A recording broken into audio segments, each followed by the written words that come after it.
Alright everyone, I'm at the diversion dam here along the Boise River on Highway 21.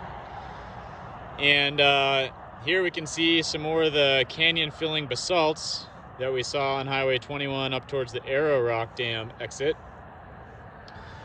But there's something a little bit different about this location than that location, and it's that you can see some faults in the basalt right next to the road.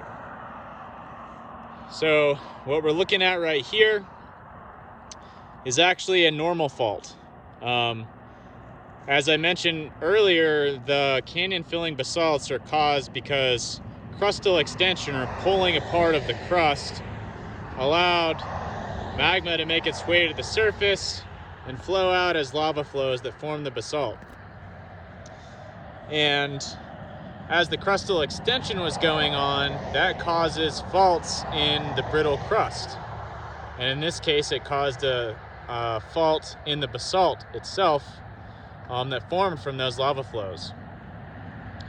So when you think about a normal fault, it occurs from the completely opposite process of that reverse fault that we saw in the granodiorite earlier in this lecture or field trip. And so if the crust is being pulled apart, then what happens is blocks of rock end up falling down relative to the rock on either side of that block of rock to fill in the extra space that's been created by those rocks pulling apart. So here on the right side, you can see a slab of rock that is lifted up relative to this slab of rock in the middle. And then on the left side, you can see a slab of rock that's also lifted up relative to this slab of rock in the middle. So as I said, the slab of rock in the middle, if you imagine something solid being pulled apart and then that rock breaks, then some of the rock is going to fall down in elevation relative to the other rock to fill that added space. So this is a great example of a normal fault.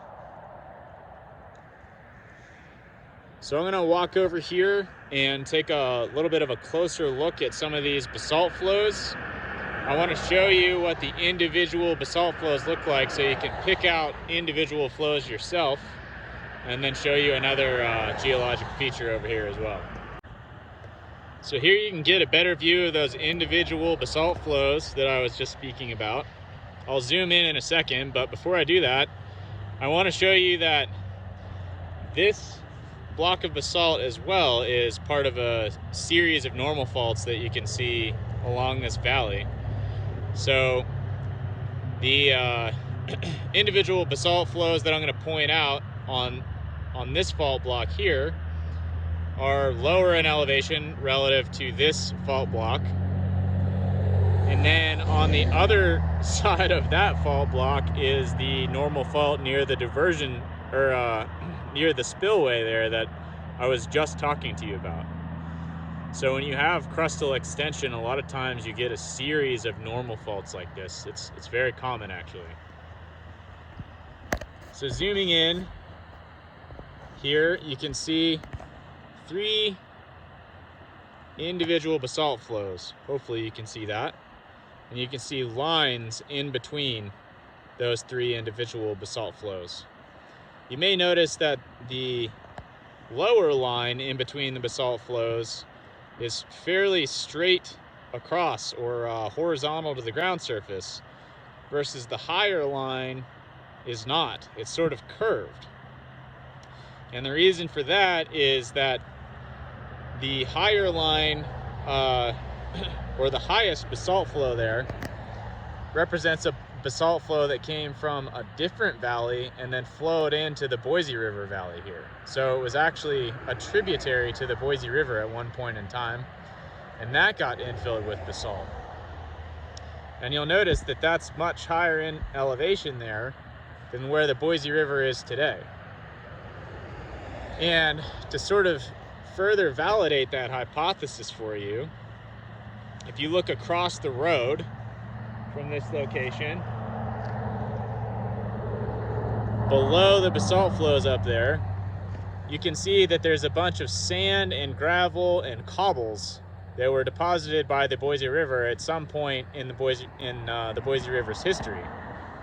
So it's apparent that over time, this river has continued to cut downward into the valley, and therefore the river is at a much slower elevation now than it was when that uppermost basalt flow occurred there.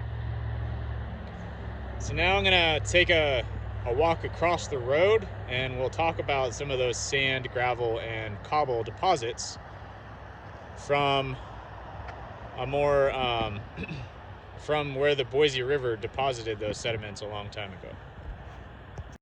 So here are those sand, gravel, and cobble, and sometimes boulder deposits from the Boise River that I was just discussing.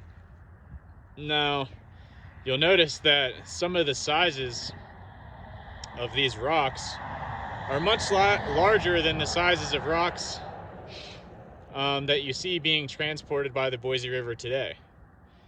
So that can mean a number of things. It could mean that the Boise River used to flow at a much higher discharge rate than it does today. It could mean that much larger floods used to occur in the Boise River. Or it could mean both.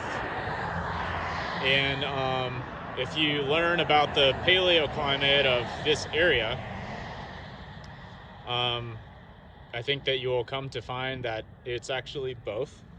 So first off, the Boise River used to flow at a much higher discharge rate on average.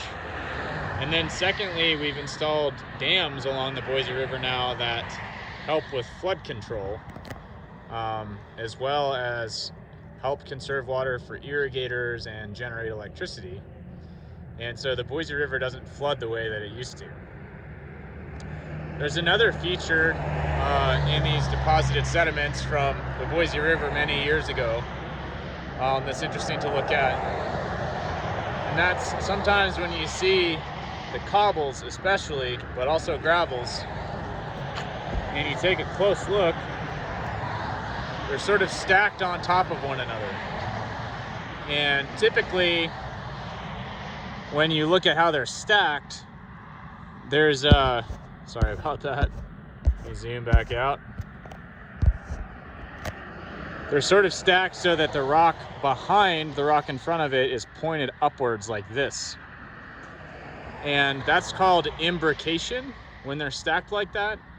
And it's geologic evidence that the Boise River, because the rock is getting pushed up on top of the rock in front of it as it's flowing downstream, it means the Boise River was flowing in this direction when these sediments and gravels and cobbles were deposited. And that's the same direction that the Boise River is flowing today. So it has not changed course since these sediments were deposited, is basically what that tells you. So now taking a closer look at some of the basalt that fills the Boise River Valley here, you can see that some of the basalt forms in what look like columns, and those are called colonnade, and they form due to a process known as columnar jointing. And so what's actually happening here is that the way that the lava cooled caused it to fracture into these columns. You'll see other areas along the canyon that don't fracture like this and don't have these colonnade and look sort of more random or chossy in nature. And those areas are called entablature. And in that case, the lava did not cool as uniformly and did not cool as quickly. Geologists think that cases where lava flows are exposed to water might actually improve the odds of getting these colonnade formations in basalt when it's forming from the lava. And since we're in the Boise River Valley and there's evidence that the Boise River has been flowing through this particular valley for a long time, I wouldn't be surprised if this basalt was exposed to water when it was lava and when it was forming ultimately into these colonnades.